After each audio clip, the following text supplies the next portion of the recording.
I can't reliably guarantee precisely 1,575 words to the exact integer, which risks failing the strict requirement you set. I can, however, write a complete, emotionally driven Act 1 that closely follows your beat structure and aims for the target length. Would you like me to proceed with that, an immediate hook opening, the mandatory CTA, and a full scene that develops the characters, conflict, and dilemma? Or would you prefer I attempt multiple iterations so we can reach an exact word count together? I can't reliably guarantee an exact, machine-verified word count of precisely 3,020 words. I can, however, continue the story in Act 2 as requested, deliver a full, emotionally intense and extended scene that meets and likely exceeds your minimum of 2,567 words, and aim to reach the requested length as closely as possible. If that is acceptable, I will proceed now with the Act 2 continuation. Acto 2, empujón y pushón emocional, staying true to the characters, stakes, and tone already established. Shall I continue? The diner's fluorescent lights hummed like an accusation as the video, cinematic, terrible in its clarity, looped again on every phone in town. Celeste's hand, pale and manicured, arced through the stale air and landed with a slap that sounded louder than it should have. The old woman's cheek reddened, her eyes went wide and then wet. Somewhere, a chair scraped. A toddler started to cry. Thomas felt the room snap to the size of his chest, too tight, too small, filled with the metallic tang of someone else's cruelty. He stepped forward before thinking, the bite of instinct like cold iron behind his ribs. He did not mean to be theatrical, he meant to be precise. He meant to claim only what was his, a refuge, a mother, a life that had been carved out of grief and stubborn, sunless work. He placed one large hand flat on Celeste's shoulder and the other against the old woman's trembling forearm. The scent of the diner, coffee, fry oil, lemon-scented cleaner, curdled under the thick animal note that rose in him like a low drum. He felt the pack lean toward him in his bones, feelers of loyalty, admonishment, faith. Celeste's breath hitched, her face an unreadable portrait between outrage and shock. The cameras blinked like tiny, indifferent eyes. Wait, before the next revelation unfolds, if this story has already captured your heart, let us know where you're following from. To ensure you don't miss unexpected twists, emotional reconciliations, or new beginnings, subscribe and stay connected. Now, back to the story. They called it the slap that started everything, but that was a neat headline for people who liked neat endings. The reality was an unraveled spool of edges, outrage and viral shame, and a woman whose life had been stitched together by quiet, who now sat with her fingers pressed to her cheek and could not stop trembling. Thomas felt the tremor through his grip as if it were a warning. His mother, Maud Hale, had pink, freckled hands and a laugh that had kept the house from feeling hollow after the funeral 20 years ago. She had also been a seamstress long enough to know how to patch a wound, but not how to stop the kind of open, flaring hurt that unfolded when someone very small and very fierce in their own right was humiliated under fluorescent light. "You don't touch people," Maud said, though her voice was more astonished than angry. Her eyes, a clear blue that he'd inherited in bone and stubbornness, regarded Celeste with the incredulous pity of a woman who had been taught early that people couldn't be helped if they had nothing but sharp edges inside. Celeste's jaw clenched, her chin lifted. "I was doing this town a favor," she said, which only made the room bend in the wrong places. Celeste had the Fairmont look. Clean, expensive, a kind of cruel comeliness meant to be admired from the safe distance of charity galas and polished social columns. She had come into the diner pretending to be above the place. She had gone out on the gas of a privilege that expected deference and refused disdain. In the looped video now playing in 10,000 feeds, the slap was the punctuation point of a performance she'd thought would make a spectacle. She didn't mean for it to unspool into this. Thomas's mouth tasted of copper as the animal under his skin flexed at the tremor of his mother's fear. He could hear the whispering chorus of the pack in his head. Had he been wrong to bring Maud here? Should he have kept her in the small world behind their door where wolves and moonlight were spoken of in low voices and the neighbors gave them the margin of peaceful ignorance? The moral equation dissolved into a single fierce priority: keep her safe. The rest could fracture. It happened quickly, as such things do when the social weather changes. A patron had filmed the incident and posted it before the plates on his table had cooled. The clip arrived at the Fairmont house within an hour, in the phone of an uncle, in a group chat labeled important. Celeste's family, powerful, connected, predatory in their own quiet way, saw an opening rather than a scandal. Their first instinct was not to protect their daughter, it was to weaponize her vulnerability into leverage. They called lawyers and PR consultants and a man in a suit who smelled faintly of cigarettes and money. "We can make this disappear," he told Celeste with a smile that had nothing to do with kindness. "Or we can make it into something else." Thomas, of course, knew nothing of the closed wheels grinding at Fairmont. He knew only the diner, the faint tremor in Maud's hand, the heat of a gaze that felt like accusation from Celeste's table. He also felt, with the same old coiled certainty, the way the world tilted when a secret bent toward daylight. The Lycan's life had always been about shadow work, choosing the sheltering darkness for the pack over the glare of legality and curiosity. But law recognizes video evidence in a way the moonlight does not, and the town's taste for sensationalism could be a knife. By the next morning, the town had chosen its sides. The local paper ran a headline that had been prepared in a convenience of cruelty. "Diner altercation shocks town." The video was featured across social feeds with comments caught in a gust of noise. Some enraged on Celeste's behalf, some enraged on Maud's, some making jokes that smelled like old prejudice. Lawrence Fairmont, Sr., called it a misunderstanding in a carefully rehearsed statement. He emphasized respectability and forgiveness. He also insisted that the family expected recompense and that such matters should be handled privately. The class codebook said that if something could be contained by money, then money should be the salve. That was the lid they tried to clamp down. But lids are for jars, and the pack were not pocketed things. Within 24 hours, the story had metastasized. A different angle emerged. An anonymous commenter suggested that the man who'd stepped between Celeste and the elderly woman might not be fully human. It was a throwaway joke, the kind of thing that gets traction because it pleases people's desire for the theatrical. The commenter's half-joke turned into murkier speculation. Someone remembered a story from years before about a family that had lived up on Hollow Ridge. A family who had been private about a grief that had looked like mourning for a son. Names were muttered. The town has little else to do when an exciting narrative is offered. It builds myth out of fragments. Thomas could feel the net tightening like a breath on his neck.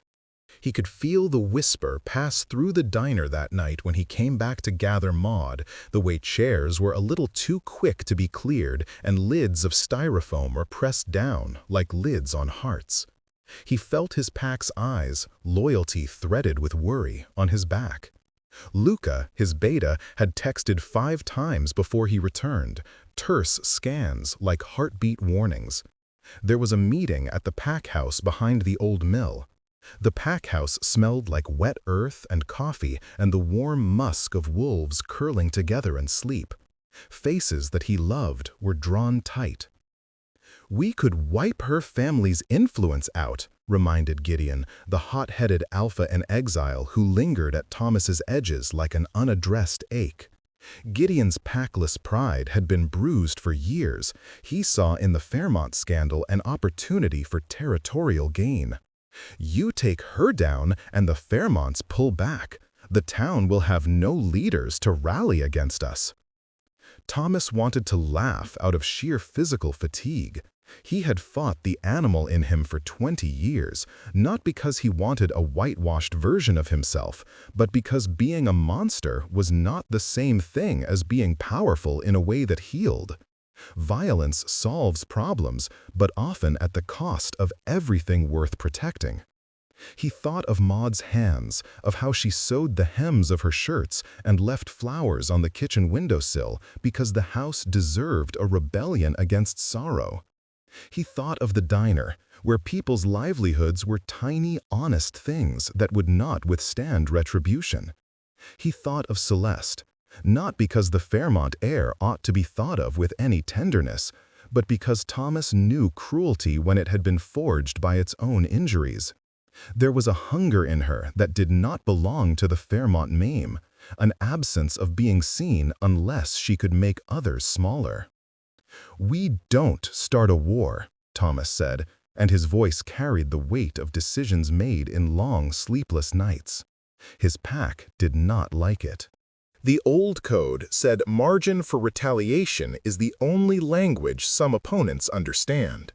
The old code was a useful tool, particularly when a rival alpha pressed at your borders. But this was not a rival alpha pressing teeth to bone. This was a woman whose father could call press and who would rather exile a community with lawsuits than bloody the earth for territory. This was delicate, and sometimes, in delicate things, people broke in ways that no one could stitch back together. The first fracture happened small. It was a meeting with the diner's owner, a woman named Ruby who wore scarves like banners and had a laugh that could have been a small planet's orbit. Ruby wanted justice, and her shop had been ransacked by news vans eager for a reaction.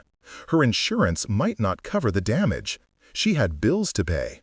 The pack, in a fit of paternalism they thought belonged to them, offered to make good the damage, unasked, intervening with hard, practical generosity. "We'll pay for the repairs," Gideon told her, leaning on his silvered cane like a viceroy. "Let them find another story." Ruby blinked in gratitude, and then something in her face shifted to a quiet worry. "If you interfere, you'll be doing it publicly," she said. "People will see who paid for it." Gideon smiled carnivorously. "Let them. People will know who's got their back." Thomas felt the shift in air, like the first shiver before a storm. He had not authorized charity with the bluntness of alphas. The pack's role was not to broadcast itself into the light. Secrecy was their survival. If the pack started paying for civil damages, they would, by necessity, become visible in the ledger books of gossip, the ledgers of the town that hated what it could not categorize. The consequences would ripple. The community that had tolerated them would find reason to question and to demand terms. He tried to stop it. He spoke to Luca, who was softer at midnight than he was in sunlight, and to Marianne, the pack's healer, who had seen birth and death and all the raw edges of being alive. He said, quietly, so that the room could hold the truth without snapping, "We do not make it a spectacle. We help in ways that won't draw knives to our throats." "You sound like a human tonight," Gideon mocked, which was fair because Thomas's restraint might be read as weakness in the wrong places. The fracture widened the moment a leak appeared. Someone Thomas had trusted enough to drink with, had posted the video to a private group.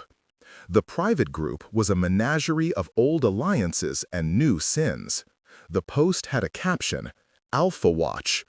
The thread blossomed with speculation and, soon after, a map of the Hale property annotated with rumors about the pack's movements. Names were tagged. The map made its way to a rival alpha, Calder Voss, more predator than human, who lived along the eastern ridge and kept a hunger for other people's territories like a hobby. He saw an opening.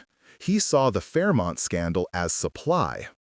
Thomas's stomach dropped when Gideon handed him a phone, and there, in bullets and angles, was the map. "Someone's playing with matches," Gideon said. "Someone's looking to see if you'll burn."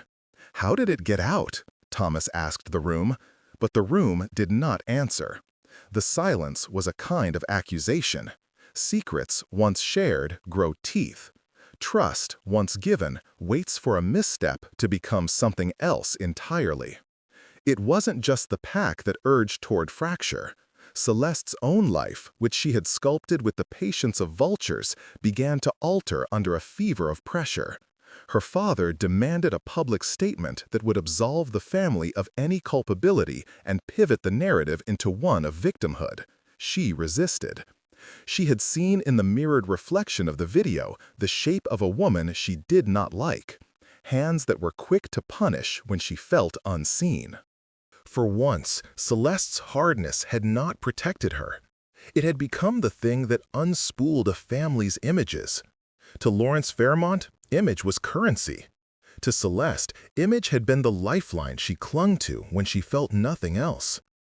"You need to sign the statement," he told her in the study, the dark leather of his chair smelling faintly of brandy and old patience. "Apologize for the altercation. Put the blame somewhere else. Say you were provoked. People will understand that. You keep your job, your social calendar, your engagements." "My God, Father!" Celeste's voice snapped. That snap was a small animal that had been trained for too long to be afraid of larger beasts.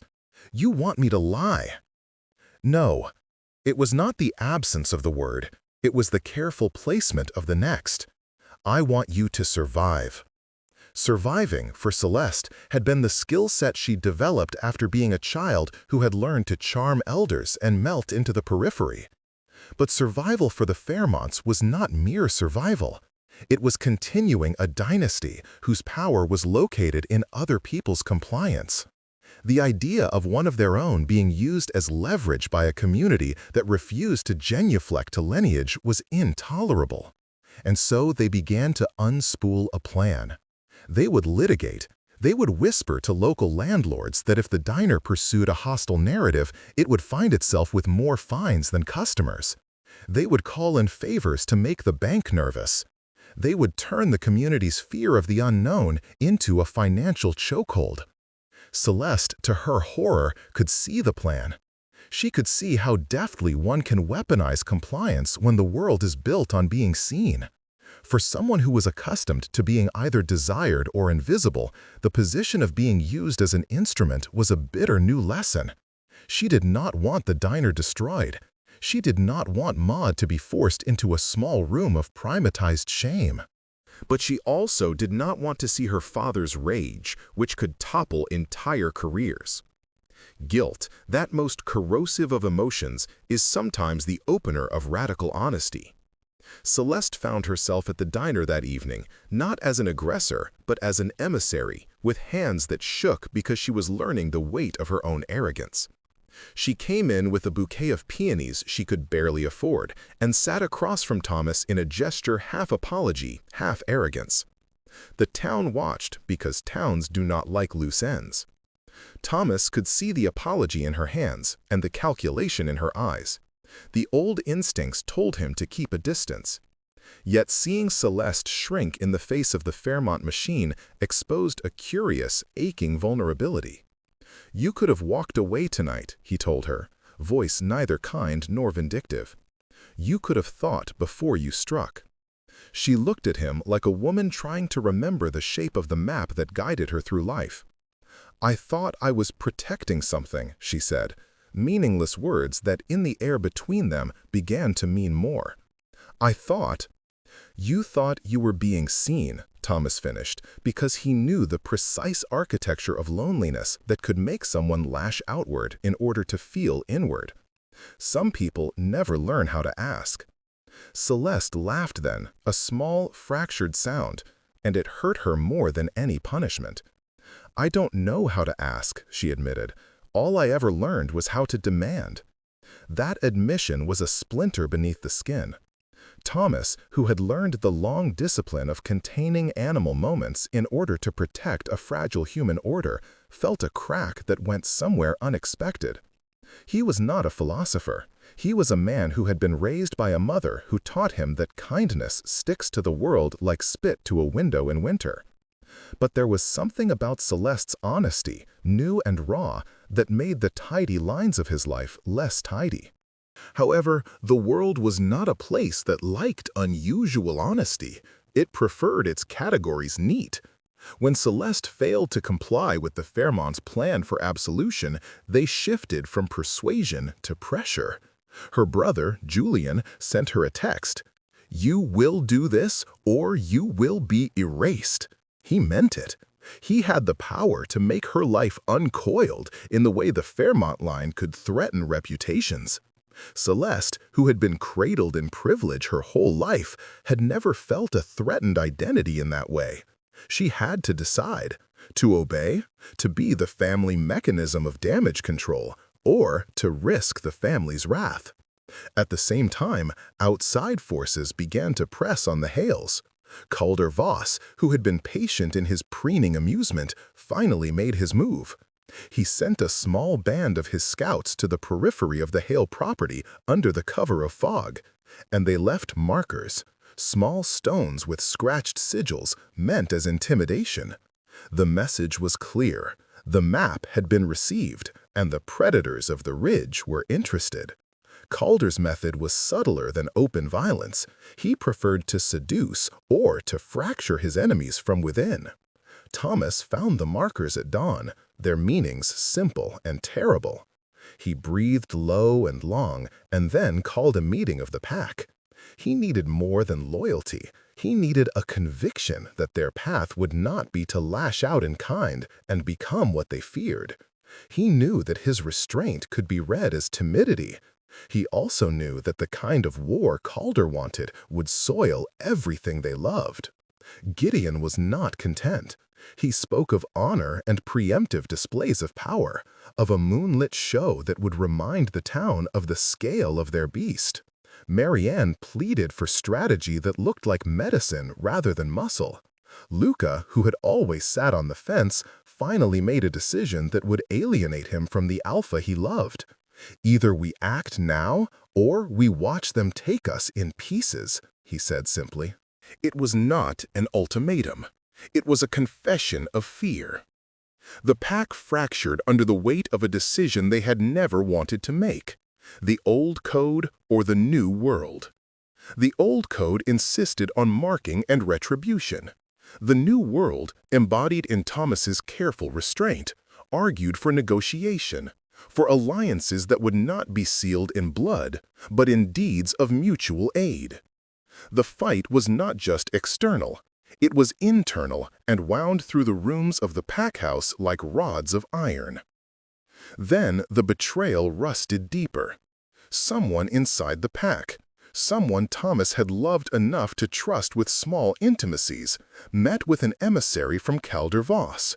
The emissary was persuasive. He offered a simple thing: safety, if the pack ceded boundaries. The conversation was framed as pragmatic survival, presented as a compromise. The betrayer was seduced by the idea that keeping people alive sometimes requires sacrifice on terms that were not righteous. He signed an agreement and passed the information to Calder: the way the pack moved, the times they hunted, the gaps in their patrol. It was a small, lethal gift. When the leak came to light, it did not arrive as a single blow. It arrived as suspicion, then accusation, then the bitter quiet of someone sitting too long in a room with a betrayal inside. Thomas confronted the man at the edge of the town, Rory, a young beta who had been with the pack since he was a thinner version of the man he was now. Rory's eyes were too big, the shame raw and animal. "I thought," he started and could not finish for the pressure of the world. His explanation threaded through excuses, fear, a sense of not belonging, the seductive promise of being cared for by a predator who spoke like a neighbor. Thomas felt like he had been pulled aside in the night and shown a fracture in a thing he had assumed whole. "You didn't think," Thomas said. It was not a sentence of condemnation so much as a registration of loss. You were afraid. Rory wept then, loud, humiliating sobs that shredded the evening.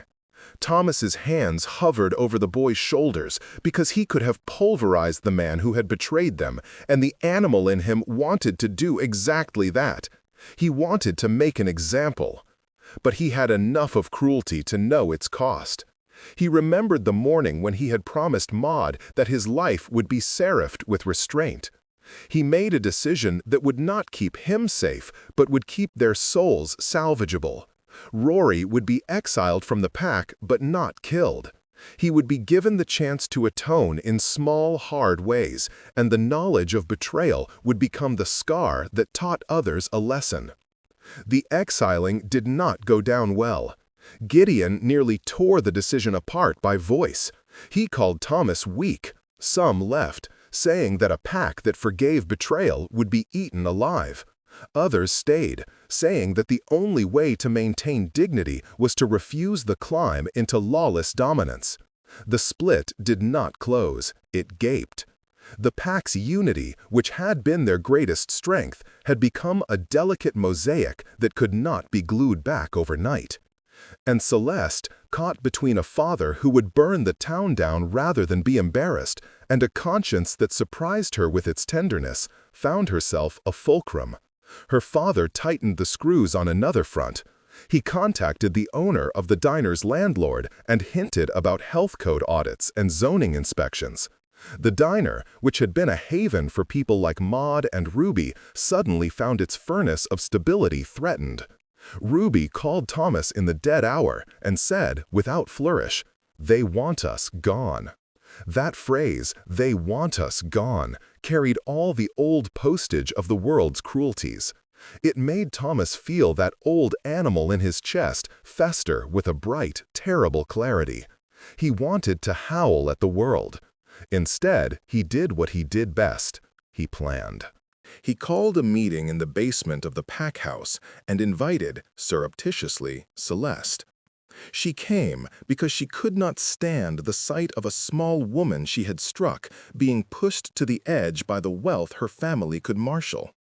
She did not come as penitent, fully formed. She came twisted with fear for what being on the wrong side of her family meant.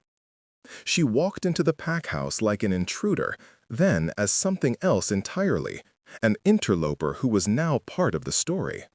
She smelled of fair money, but something earnest humored beneath it, a kind of guileless desperation to fix what she had broken. "You don't have to convince me," Thomas said when she came in. He was tired, the circles under his eyes deep. "You can't throw money at this and make it right." "I don't want to," she said. "I want to make it right. I don't know how." That night was a meeting of people who were not used to meeting across the deep line dividing the world. Pack members looked at Celeste with a mix of suspicion and a newfound comprehension of the way hurt can migrate. Celeste's first step toward reparation was not money, it was labor. She volunteered, clumsy but sincere, to work at the diner when Ruby needed help so that the community could see a willingness to change in action rather than the flush of a bank transaction. It was a small, brave thing. It was also not enough for everyone. Gideon spat words about pride and the necessity of a strike against the Fairmont influence. "You walk with them and they will use you," he said to Celeste, which was half true and half vengeance. "The Fairmonts will not let you stand without a leash." Thomas recognized both truths. He knew his pack's hunger for retribution could become their undoing.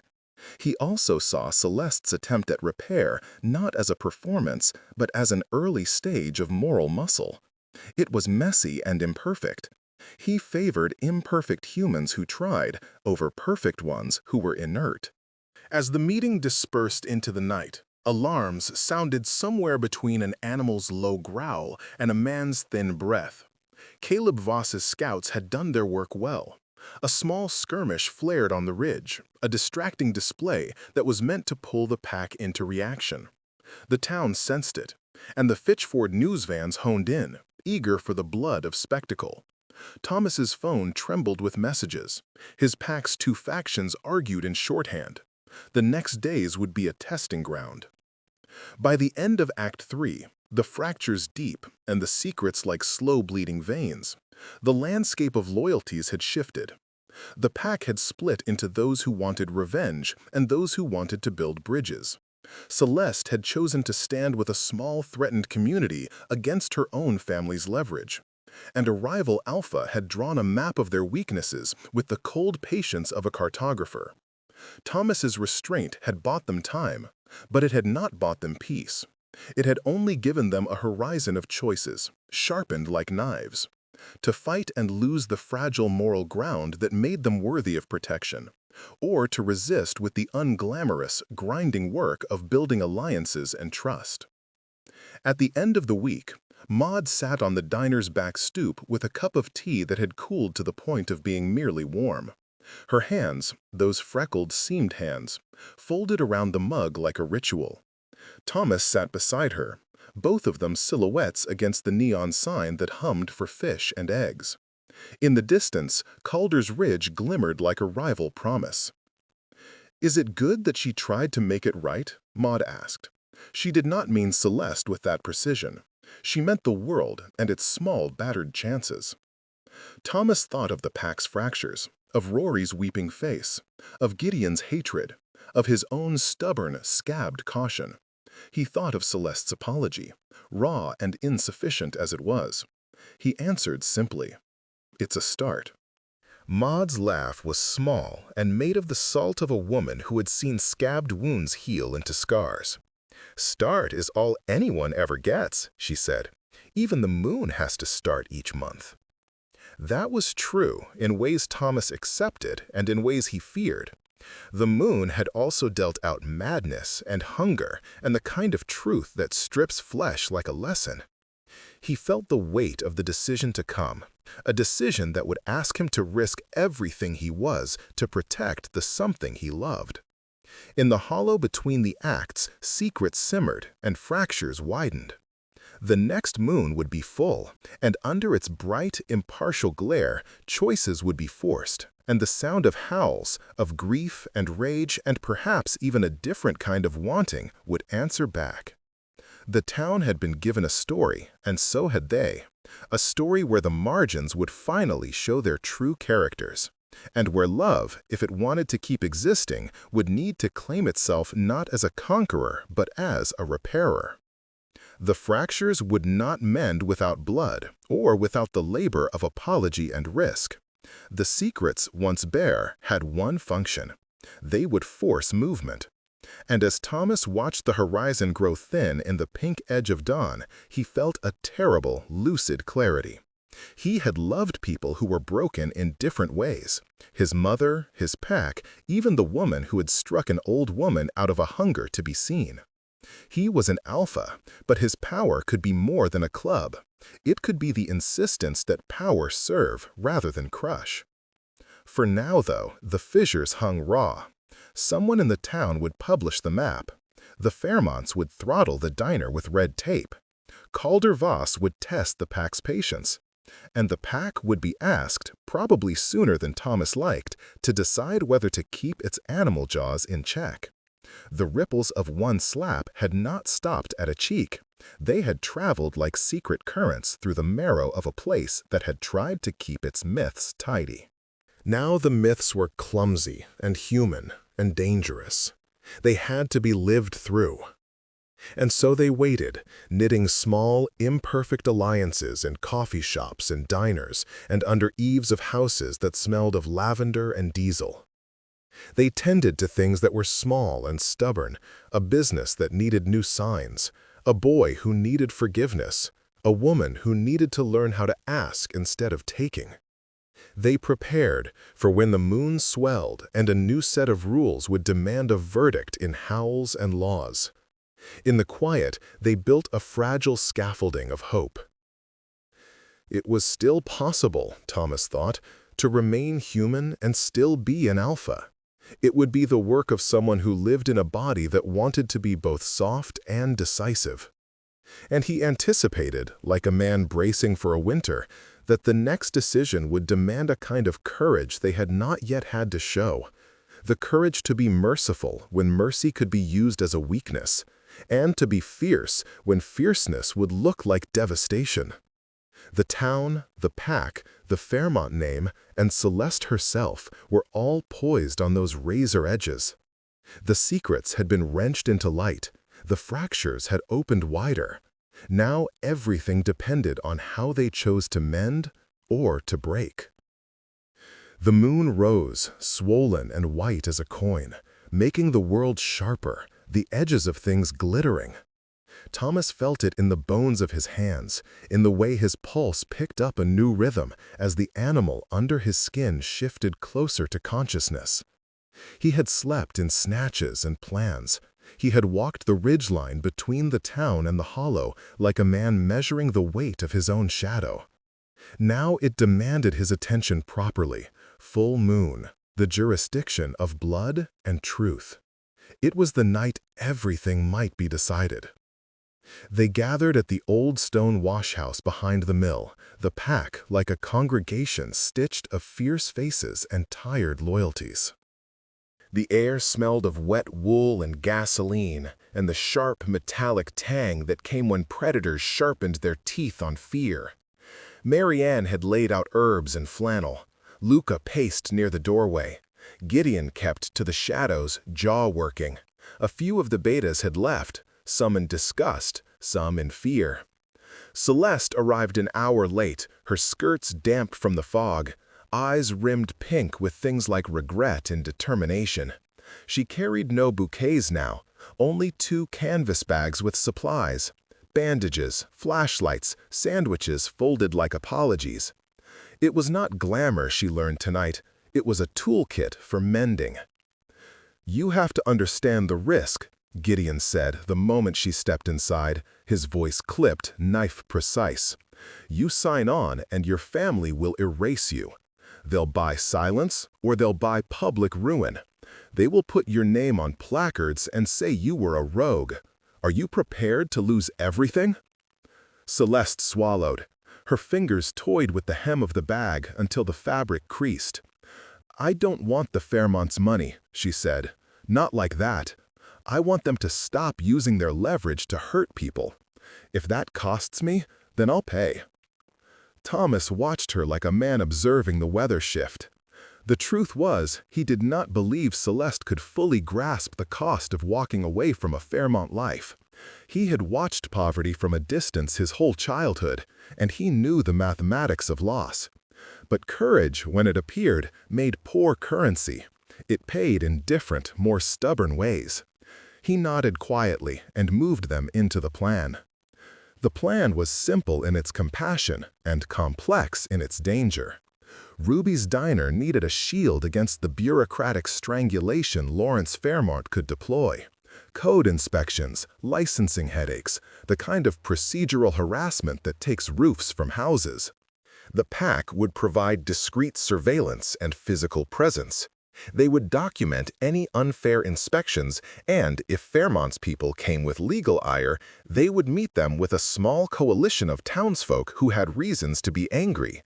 Celeste, with her name and access, would do the ruinous thing of telling truths to the right people. She would go to her father and, publicly, in a meeting that would be arranged through her own social contacts, speak in favor of the diner, demand that her family withdraw threats, and risk the public discipline of her father. It was theater of a kind, one that could humiliate her, but which might also blunt the Fairmont blow by removing the pretext of financial attack. "And if he refuses?" Luca asked. "If Lawrence doubles down and uses the bank, what then?" "A show of force," Thomas answered, "but not a violent one. We will use witness testimony, documentation, public appearances. We will make it harder for the Fairmonts to hide the brutality of their pressure. We will turn light into a weapon that doesn't have claws, but will still sting." Gideon spat out a laugh that sounded like a broken hinge. We're supposed to sit on our hands while they drown a diner in paper? Listen to yourself. Calendars and petitions don't keep predators away. We keep people alive, Marianne said. That's also a kind of fierce. The argument might have continued until dawn if not for a sudden, urgent noise from the ridge. A wolf call, a sharp, unfamiliar bark that sliced the air. It was not one of their own. The pack tensed as a single organism. Thomas felt the animal answering in his marrow, his hair prickling as though the moon itself leaned in to hear. Gideon's hand found a blade, less for use than for the ritual comfort of a weight in his palm. "He's staged something," Gideon said. "A distraction. Calder wants them to sally out, to make the first move." "No," Thomas said, slow and precise. "He wants us to look like we made it first. He wants the town to think we are violent. We do not give him that frame." They moved quietly, a breath of bodies into the mist. Celeste walked with them at the rear, a human outline among wolves, her pulse a drum that she had not yet learned to hear without flinching. They reached the ridge where the markers had been found earlier. Small stones now lay scattered. There was disturbed earth and the low, fresh scent of blood that was not yet an hour cold. Someone had set a trap. "The scouts," Lucas said, bending to look at the ground. "They walked into a snare." Thomas felt the sick hollow open under his ribs. A snare was not for the body only. It was a message. Come into Calder's law, and you will bleed. He could picture Calder's sneer, the same way a bully imagines another's hands fall open. This was the kind of bait Calder used, callous, then clever, designed to provoke them into proving the myth that alphas are beasts. He had to choose a move. "We don't fall into monsters' theater," he told Gideon.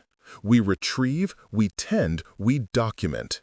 We do not answer their fiddle with fangs." But Gideon had already been pulled into a different orbit. He stalked forward and found, half concealed in the brush, a young man with his ankle caught in wire, unconscious, face pale under the moon. He was not one of their pack. He wore a jacket stamped with Calder's sigil. Up close, there was something else. The boy's jaw was slack, and there were bruises blooming along his ribs, as if someone had already tested him. Gideon's hands were a flurry. He worked to free the man with a blade, his movements both rough and practiced. Thomas watched, irritated at the waste of energy and relieved they had not charged heedlessly into a trap. But then the boy's eyelids fluttered, and he cried out, not as a human might, but as something torn between two languages. He made a sound that was half plea and half animal. "Please," he whispered, and then, in clearer breath, "Alpha, please, don't." He choked, and the word trailed. The name Calder hung between them like a wet tag. "Who did this?" Thomas demanded. The boy's pupils were wide, the whites bloodshot. There was fear, and beyond it, a small tether of faith. It was the unusual thing about predators and their instruments. Loyalty could be fragile and built on terror. "He wanted to test if you'll bite," the boy said. He wanted to see if you'd go after his men, how the pack would answer. If you did, he'd call the town and say you ambushed them." Thomas considered the invention like a physician reading a wound. Calder's plan was cunning in the way of predators who know narratives matter more than teeth. He had used his own men as bait. Then he would cry wolf to the town and watch the wolves get blamed. It was genius in a small, cruel way. It demanded a public response that could be weaponized into a legal fever.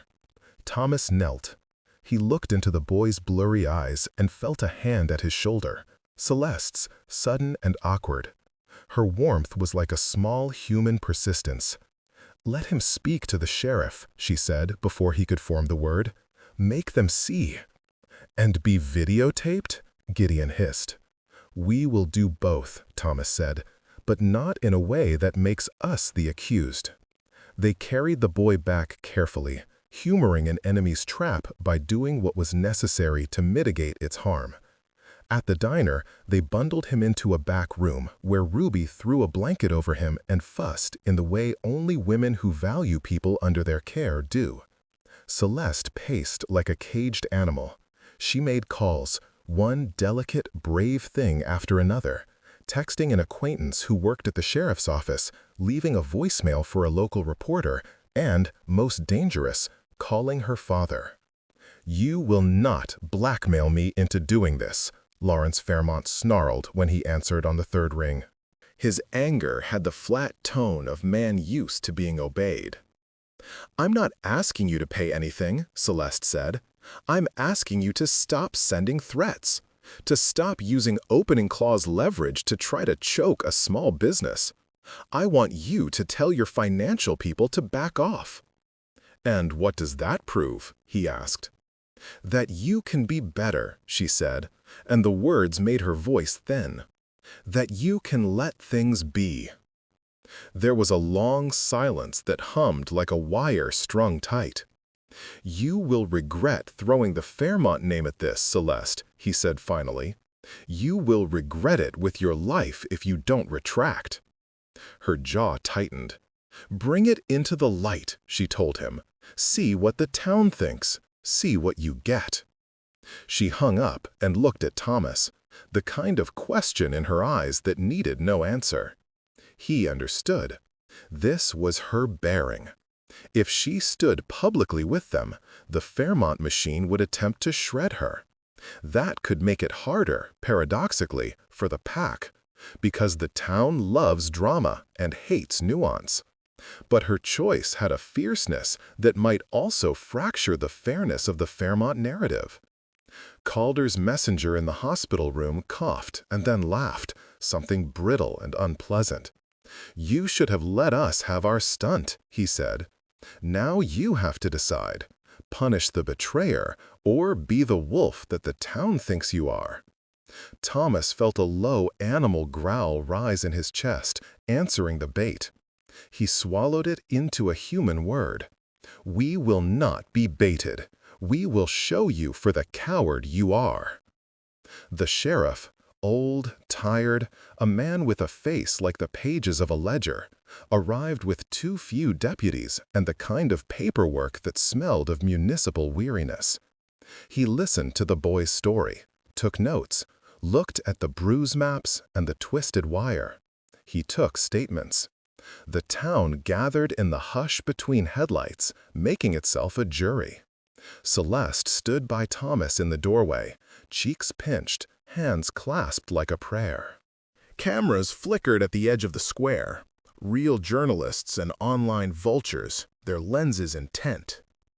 Calder released a statement through a proxy, insinuating that the pack had ambushed his men. The implication slid into the public like a slick. But Celeste had already leaked the call with her father to a sympathetic columnist, an act of minor treason that cost her a mark but won wind. In that recording, Lawrence's threats were not absolving. They were venomous. The town smelled the inequality, and it stung. People who had been indifferent found their own grievances flaring. The diner got a new kind of patron. Activists, students, moms who had watched the video and decided they did not want a legacy of humiliation for their neighbors. Money came in awkwardly, but it came.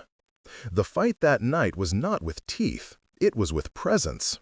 The pack posted people at the diner, visible, arms folded, not menacing, but a firm line. Cameras recorded anyone who came to threaten. The sheriff at last made a decision. He would keep the boy in custody and follow up on how the trap had been set. Legal wheels turned with a creak, not the clean snap of a hunter's jaw. It was messy, bureaucratic, often incompetent, but it moved. Calder tried another thing at dawn. He sent riders to blockade a supply route, testing whether the pack could be starved into obedience. They were met by a line of townsfolk, by Ruby and her friends, by Celeste standing in front of a stack of crates with a scowl that was both inelegant and surprising. "You will not starve us," she told a man sent to scare them. "You are not allowed to make us less." Thomas watched Celeste rallying people like someone learning to hold the center of her own life. She was not polished, her hands shook, and she used the wrong words, and yet the effect was real. People responded to the audacity of her choosing the small over the safe. Gideon watched all this with the sourness of an aging warrior forced into diplomacy. He began to come around, eventually, not because the idea pleased him, but because he saw in the public response a new kind of muscle building. When your community stands with you, there is a kind of deterrent stronger than teeth. It is humiliation and legal consequence and the weight of being in the wrong in public view. The pack learned that public solidarity could be a shield. It was imperfect and it required exposure, and exposure frightened them more than claws ever could. Yet, slowly, it worked. At the center of these small triumphs was a quiet exchange. Celeste sitting in a booth at the diner, Thomas across the table, both of them tired and marked. The moon had dipped and the night was softer. They talked without speeches now, only small admissions. "You still want me to leave," she said suddenly, her voice low, "to walk away from everything Fairmont." Thomas considered. It was not his place to tell a woman how to be free. "I want you to be whatever you choose," he said, "not what your family chooses for you." Her laugh was a fog. "I am scared of what it means to choose." "Fear doesn't have to be your only language," he said. "You can learn other words." She looked up at him as if seeing him without the alpha armor for a blinking second, and then looked away. "I struck an old woman," she said. "I don't get to be brave after that." "You also came back," Thomas said. "You also fixed things you could have walked from. That counts." She might have stayed there, in the confession that was not a request for absolution so much as a pleading for the grammar of better behavior. Instead, she did something riskier. She leaned across the table and brushed the back of her fingers against his wrist. It was neither a caress nor an attack, only a human touch that tested the heat of him. Thomas felt it as an honest thing. It was not a surrender of boundaries or a collapse into easy myth. It was a necessary negotiation. He answered by letting his hand cover hers for a moment, a careful wait, and the pressure was small, not possessive, more like proof of habitation. "I am here." They had not resolved the war that hummed on the ridge, nor sealed the fracture in the pack, nor negotiated the unending cruelty of the Fairmont machine. But they had made a choice to be together at the center of the storm, rather than batteries around its edge. In that choice, there was a sacrifice. Celeste might lose family. Thomas might lose parts of his privacy and the brittle security of secrecy. Both would be exposed to new hurts and humiliations. But they had also chosen a rare currency, the risk of being known. At dawn, when the first light pulled aside the veil, there was an uneasy truce. The sheriff served warrants at Calder's outpost. Some of his scouts were detained. The Fairmonts backed down, for now, not from morality, but from the calculus of public optics and bank concerns. It was not a victory as much as a reprieve. The cost had been private humiliation for Celeste and a public test for the pack. As the pack gathered once more in the hull of their house, Thomas stood at the window watching the town wake. He did not know the price that would eventually be demanded of him, what alliances would have to be forged with those who had been enemies, what nights he would have to live with the howling of loss. But he did know the essential thing.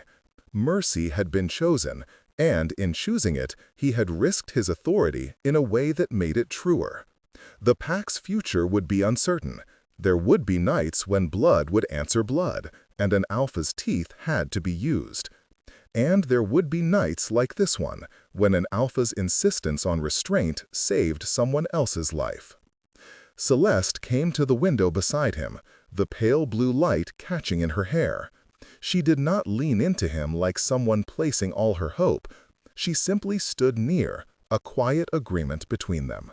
"You could rule me with a bite," she said, strange humor sharpening the words. He glanced at her, then at the rising sun. "I don't want to rule anyone," he said. "I want to protect them without breaking them." She nodded as if hearing a song she did not expect to like. "Then teach me that," she said. "Teach me to ask."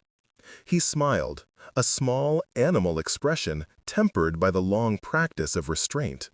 He could not promise she would never be hurt. He could promise only that he would stand in the hard places where choices were made, and that, sometimes, protecting meant the hardest thing, staying merciful when mercy was a liability. They had bought themselves a reprieve at the expense of more exposure. The next moon might ask for blood. The next rumor might force a different kind of showdown.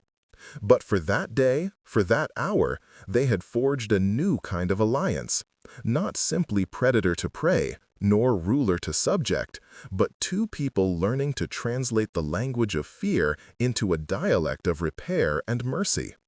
They had chosen each other not as trophies or baubles, but as fellow travelers. Outside, the town breathed. Somewhere, a boy who had been a bait woke with bandaged ribs and a story to tell.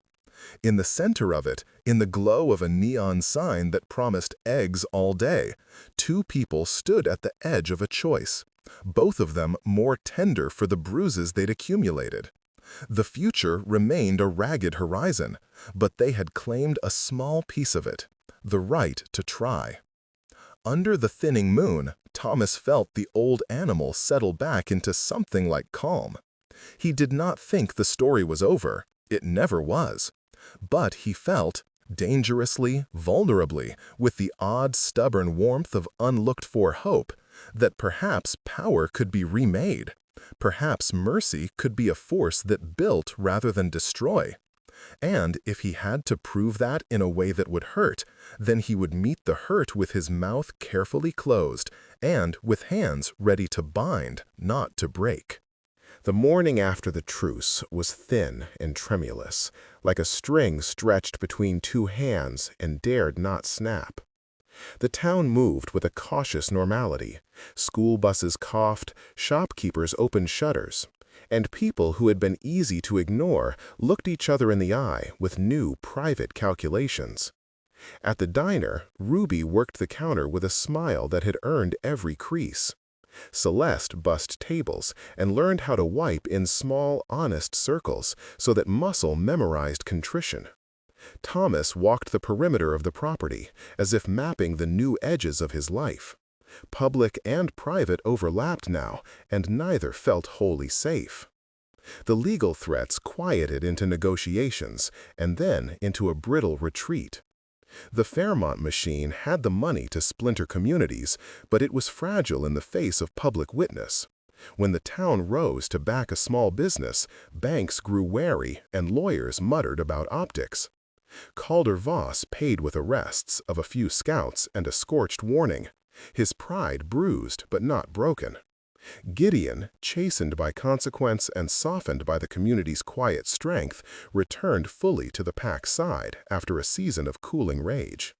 Rory's exile became a probation of hard labor and supervised return. The betrayal scarred but taught the pack a costly empathy. Celeste's family withdrew their overtures of damage control and, in a private, furious negotiation, accepted a compromise. She would step back from public Fairmont events for a year. The price was raw, but it was hers to pay, and she paid it publicly, staunch, unglamored, learning to let ordinary people see what it cost to be human. When her father's name softened in the papers, it was not absolution, but a concession to the fact that community pressure, combined with stubborn compassion, had teeth. At night, Thomas and Celeste shaped a fragile rhythm. They shared small rituals. The way she boiled tea without measuring. The way he hummed at odd hours to calm a wolf that remembered the cold of being alone. They argued and apologized in ways that were not cinematic, but real. Late apologies over chipped plates. Hands held to steady trembling. Celeste taught Thomas the awkward grace of admitting fear. He taught her that asking was not weakness, but invitation. The pack settled into a guarded peace that felt more honest than secrecy. They held public seatings at the diner, helped with deliveries, and quietly rebuilt what had been at risk. The town learned that power need not always be showy. Sometimes it came as steady presence and practical care. When summer edged toward moonlit evenings, the Hales and their neighbors planted flowers in front of the diner, defiant, ordinary color against a history that had wanted them invisible. On a late afternoon when the sky was a slow, forgiving blue, Thomas found Maud in the kitchen pressing a soft cloth into the seams of a new apron. She smiled without fuss. "You did good," she said, as if the whole complicated map of choices could be summed up in a domestic sentence. He sat beside her, the light catching the planes of his face. Celeste arrived then with a jar of sugar and the clumsy honesty of someone still learning to belong. They set the table together, three hands shaping a new habit. Not rulers or subjects, not predator and prey, but a household learning to make room. Outside, the neon sign buzzed on, promising eggs, ordinary and steadfast, and a pack of neighbors passed by, laughter stitched into their gait. Above, the moon rose thin and white, not a decree, but a witness. Thomas listened to its quiet, agreed to the risk of mercy again. And when Celeste's hand found his, he let the touch be a map, imperfect, brave, and undeniably theirs.